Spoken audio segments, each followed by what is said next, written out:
Salut à tous les collègues, c'est Régis de la chaîne Manureva.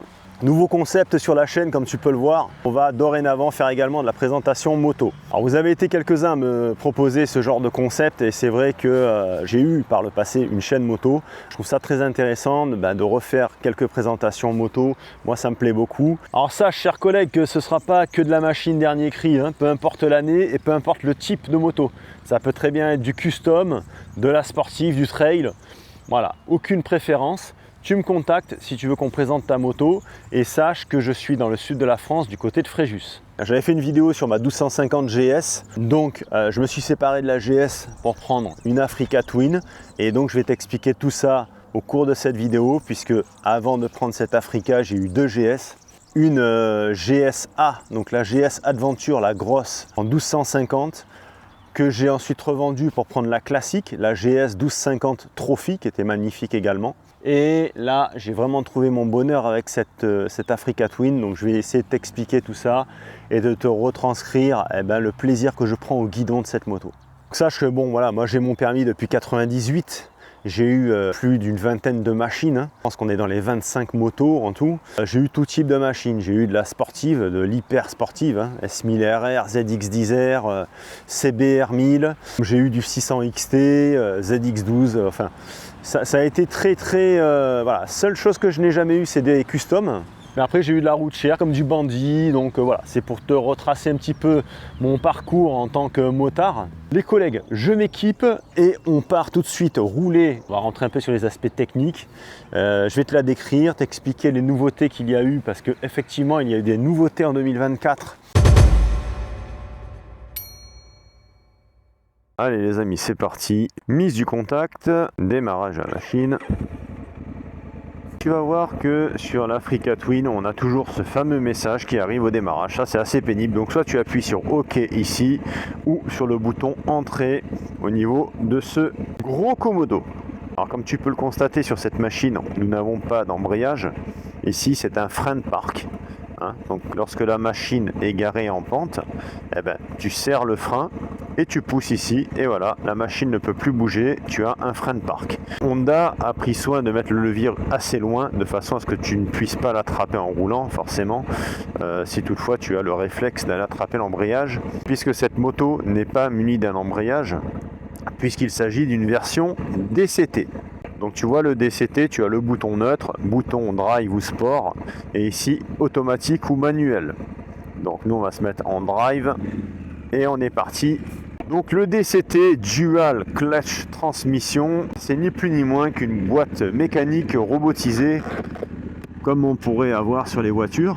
C'est un double embrayage, et tu as toujours une vitesse qui est en attente de passage. Donc c'est pour ça que sur cette moto, tu as également les palettes au guidon, plus et moins, comme tu pourrais l'avoir sur le volant d'une voiture.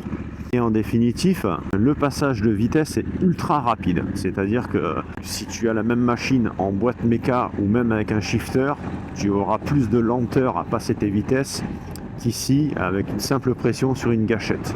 Et voilà, je vais rétrograder. Hop, je rétrograde moi. Donc c'est ça qui est intéressant avec cette moto. Lorsqu'elle est en DCT, c'est que bien que tu sois en boîte automatique, tu as quand même la main sur la machine. C'est-à-dire que tu peux passer la vitesse, si tu estimes que ça monte trop dans les tours, tu peux passer la vitesse toi-même. Et tu peux également rétrograder pour faire un dépassement, etc. Auparavant, j'ai eu deux 1250 GS, donc une Adventure et une classique. Donc les deux ont été revendus forcément. Et je suis passé sur cette Africa Twin. Alors tu vas me dire pourquoi ce choix ? Je prends beaucoup plus de plaisir avec cette machine qu'avec la GS. Alors désolé les fans de GS, mais je vais vous expliquer les raisons. Peut-être aussi la raison du DCT, ça change totalement la façon d'appréhender la moto. Et c'est vrai que l'onctuosité du moteur de la Honda, il n'y a aucune comparaison en définitive avec le moteur BMW qui a toujours ce bruit de moulin à café. C'est un petit peu particulier, on aime ou on n'aime pas. Moi c'est vrai que j'aime plutôt la mécanique onctueuse et silencieuse. Et le moteur BM, alors comme on dit, c'est un moteur qui vit, mais bon, moi ça me dérange un petit peu des fois tous ces bruits mécaniques. Alors jusqu'à présent, je ne voulais pas d'Africa Twin pour la simple et bonne raison, c'est que si tu voulais une Africa Twin avec les options que moi je voulais, donc à savoir la bulle réglable en hauteur notamment, et les suspensions pilotées ERA de chez Showa, eh bien, il fallait que tu passes automatiquement sur le modèle Adventure Sport. Là, l'avantage que nous avons, c'est que depuis 2024, toutes les options qu'auparavant étaient disponibles sur l'Adventure Sport, tu peux les avoir maintenant sur la standard. Et donc c'est ce qui m'a poussé à prendre cette machine parce que moi je voulais pas l'Adventure Sport. Je fais une petite parenthèse sur les éventuels petits défauts de l'Africa. Je vous montre, si tu lâches le guidon, tu vois on est à 70 km/h, voilà ce qui se passe, tu vois, ça guidonne. Alors, toutes les Africa Twin guidonnent comme ça, c'est tout à fait normal. Il y a un phénomène, il y a un nom à ce phénomène. Donc si il y a des connaisseurs d'Africa Twin, eh ben, dites-le moi dans les commentaires. Je sais que ça a un nom spécifique. Et en fait, ce guidonnage qui va pas au-delà de ça, hein. Alors ce phénomène est dû apparemment, d'après ce qu'un collègue me racontait, la différence de diamètre entre la roue avant, la roue arrière et la répartition du poids. On a plus de poids sur l'arrière et donc ça a tendance à délester un peu l'avant. Bon, il suffit de garder une main sur le guidon et il n'y a plus de phénomène de guidonnage. Donc les différences entre l'Adventure Sport et la classique, à ce jour, elles sont beaucoup plus minimes qu'à l'époque.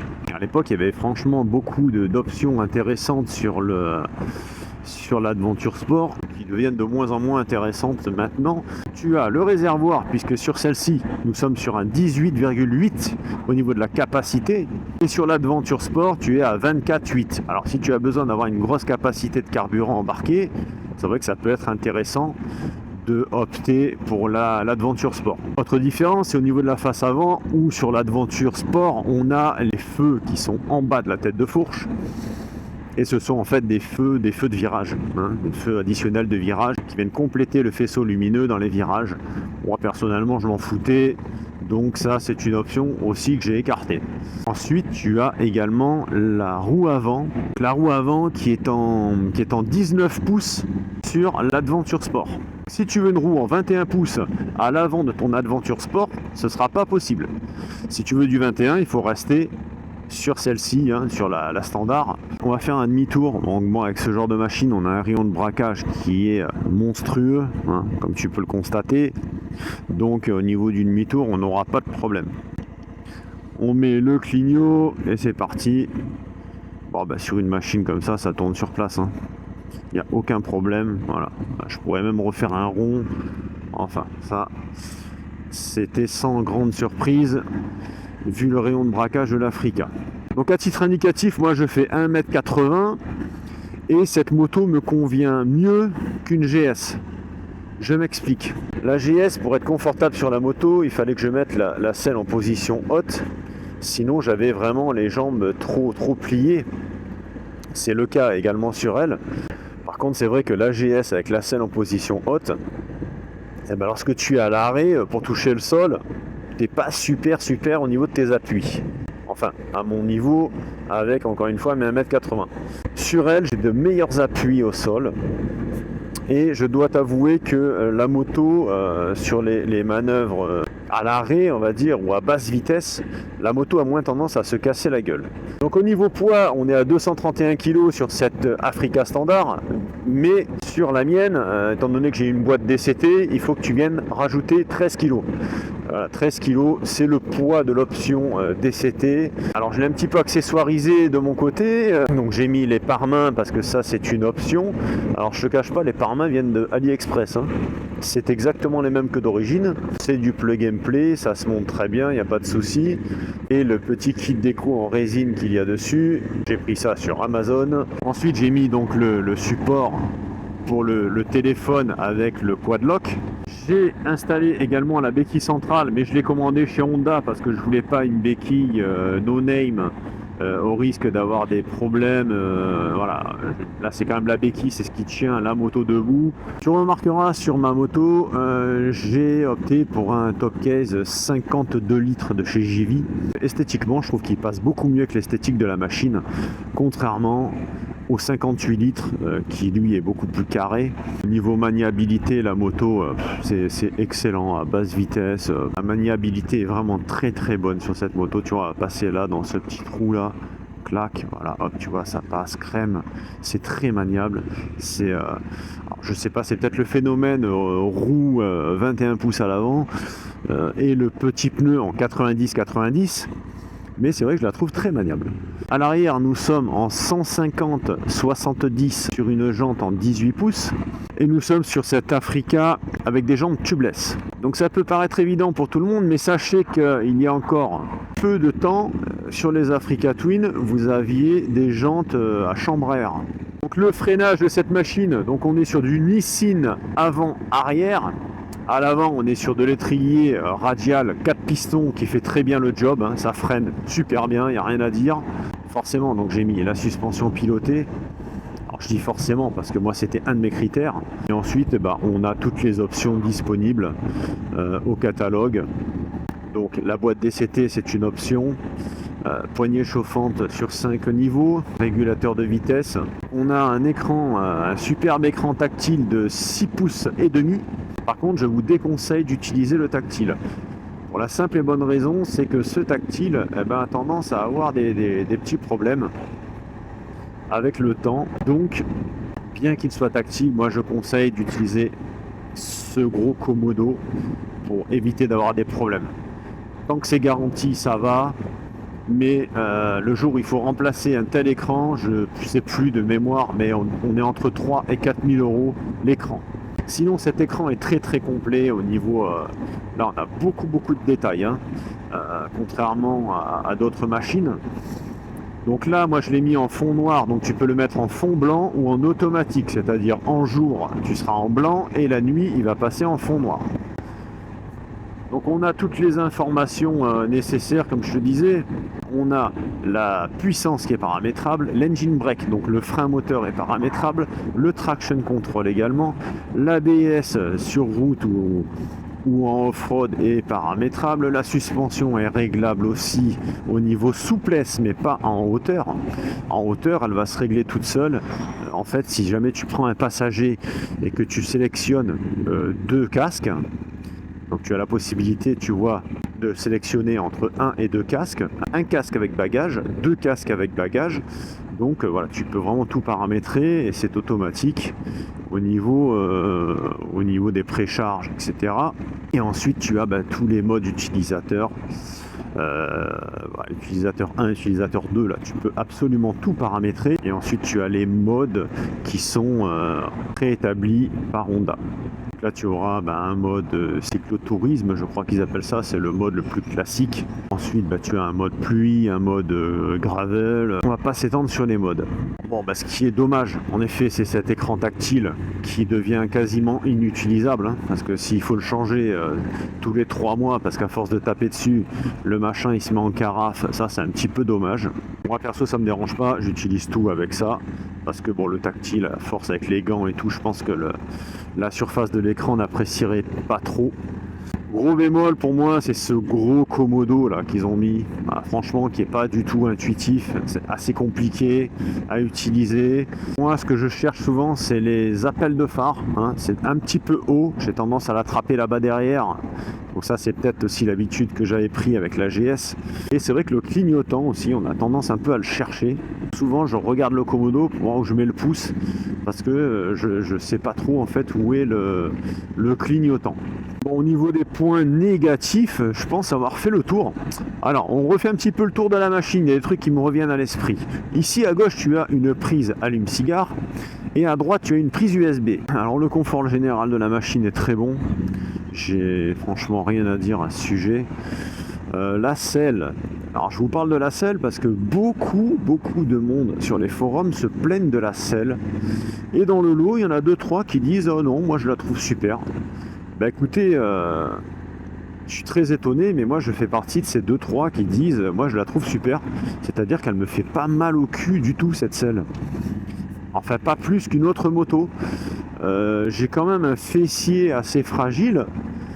Et malgré tout, cette selle me fait pas souffrir plus qu'une autre machine en fait. Peut-être que d'autres auront un autre discours. Je pense que c'est propre à l'anatomie de chacun et au fessier de chacun. J'ai pas vraiment d'explication.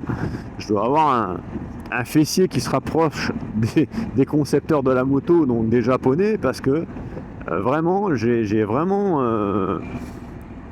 pas vraiment mal aux fesses, quoi.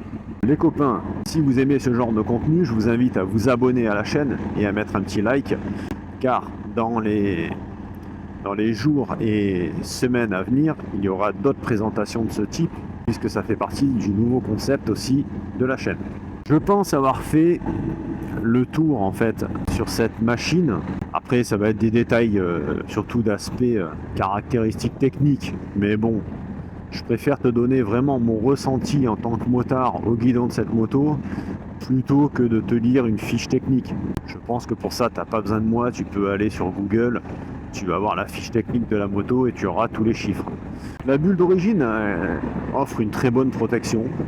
Moi, le champ de vision passe au-dessus, donc voilà, c'est pas... Et même quand je regarde dedans, la déformation du champ visuel n'est pas non plus délirante, hein. Il y en a qui s'en plaignent. Moi, je m'en plains pas. Et cette bulle fait extrêmement bien le boulot, donc je vous déconseille de mettre une bulle haute. Moi, l'air, j'ai aucune turbulence au niveau du casque. On va se faire plaisir, on va accélérer un petit peu. Je vais pas te faire du 0 à 100, hein, on s'en fout. En plus, elle est encore en rodage, mes mères, hein, donc on va essayer de la préserver. Alors les pneumatiques d'origine sont un petit peu bruyants, j'avoue. Là, on est sur du Metzeler Carro Street. Et ces pneus sont un petit peu bruyants à partir de 100 km/h. Allez, je pense avoir fait le tour les copains, donc on va s'arrêter quelque part et on va faire le bilan. Ce modèle Africa Twin 1100 2024 gagne 7% de couple, ce qui lui amène un couple de 11,4 m/kg et qui arrive 750 tours minute plus tôt. Alors bon, ne me demande pas ce que ça donne, j'en sais strictement rien, je n'ai pas d'éléments de comparaison avec les anciens modèles. Ce moteur délivre 102 chevaux, donc on est sur un bicylindre en ligne. J'ai opté pour le silencieux SC Project en titane pour des raisons essentiellement d'esthétique, mais c'est vrai qu'au niveau sonorité, ça change quand même pas mal.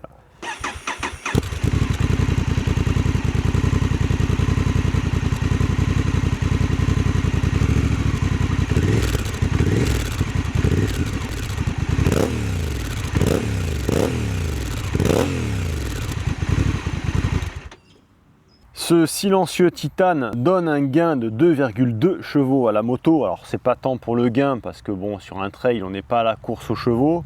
On gagne également en couple et on a 2 kg de moins. Donc le poids de cette machine est de 231 kg et si tu la prends en modèle Dual Clutch Transmission, donc DCT, il faudra ajouter à la balance 13 petits kilos. La moto, au ressenti, je la trouve extrêmement légère. Alors écoute, je sais pas si c'est parce que je sors d'une 1250 GS, mais la moto, je la trouve beaucoup plus maniable et en fait, tu te laisses moins embarqué par le poids. Tu vois, la GS, j'ai l'impression qu'avec ses cylindres à plat, dès qu'elle passe un certain cap, elle a vraiment tendance à vouloir partir, que là, on n'a pas du tout ce ressenti de poids. Alors est-ce que c'est parce que tout est concentré sur le même alignement, je veux dire par rapport à un flat où on a vraiment les cylindres qui dépassent? Je sais pas, mais toujours est-il que là sur elle j'ai sensiblement le même poids que sur ma GS et le poids se fait beaucoup moins sentir sur les manœuvres à l'arrêt. La hauteur de selle est réglable de 85 à 870 mm. Alors Honda a la gentillesse de nous mettre une batterie lithium sur cette moto. Alors c'est une bonne chose, hein. Mais par contre, sache que le jour où ta batterie claque, alors tant que c'est sous garantie, en se battant un petit peu, ça peut le faire. Ils peuvent te changer la batterie en garantie. Mais sache que le jour où c'est plus garanti, une batterie sur une Africa Twin 1100, c'est environ 400 €. Pour terminer au niveau de la technique, donc on a un freinage ABS sur cette machine. Donc il s'agit d'un freinage ABS actif dans les virages, puisque cette moto, comme la plupart des machines actuelles, est munie d'une centrale inertienne 6 axes. Cette sublime Africa Twin existe en différentes coloris, donc tu l'as en rouge et noir, en noir mat et tu as la même que la mienne en tricolore bleu blanc rouge. Donc sache que en termes de prix, donc sur cette moto tu vas être sur un prix de départ de 15 000 €. Elle est en rodage, hein. Bon, moi dans mes essais je vais pas te faire des tests de fou, d'accélération de dingue, ça sert à rien, puisque quand on va tester des machines qui vont dépasser les 200 chevaux, à part aller sur un circuit de vitesse, je vois pas trop, voilà. Moi, c'est plutôt te donner mon ressenti en termes d'essai routier, de plaisir et d'agrément de conduite, et forcément de puissance. Mais bon, dans l'esprit trail, voilà, tu sais ce que ça donne au niveau puissance. Alors, comparativement à une GS 1250, c'est effectivement un petit peu moins puissant, mais l'agrément de conduite pour moi est nettement supérieur sur cette moto. Ça dépend après ce que tu cherches. Si vraiment tu cherches un truc pour arzouiller et poser les cale-pieds dans les virages, la GS correspondra peut-être mieux à tes besoins, bien qu'une Africa sait aussi faire ce genre de choses. Mais moi, niveau agrément de conduite, je valide beaucoup plus l'Africa Twin que la GS. Pour avoir eu les deux, c'est mon ressenti personnel, hein. Tout le monde ne sera pas d'accord avec ça. Maintenant, il y a peut-être aussi l'effet boîte DCT, hein. C'est quelque chose de nouveau pour moi, donc ça contribue aussi à l'agrément de conduite. Voilà, si BM avait une boîte DCT, peut-être que j'aurais continué avec BM, j'en sais rien. Toujours est-il que si tu es curieux, va voir ton concessionnaire, essaye cette moto, essaye-la en boîte DCT aussi, comme ça va te donner une petite idée du confort de conduite qu'on peut avoir sur ce type de boîte de vitesse. Donc je pense avoir fait le tour. Bon, chers amis, si ce genre de vidéo te plaît, laisse-le moi en commentaire, n'hésite pas à liker cette vidéo si elle t'a plu. Et puis très prochainement, on va avoir d'autres motos à essayer, hein, c'est déjà programmé. Et n'oublie pas, si tu veux que j'essaye ta propre moto, contacte-moi sur mon adresse mail qu'il y a dans la description de la vidéo. Il n'y en a qu'une, tu ne pourras pas te tromper. Comme ça, on en discute et on voit ce qu'on peut faire ensemble. Allez les amis, je vous souhaite une bonne journée. Je vous dis à très vite pour une prochaine vidéo. Salut, tchou!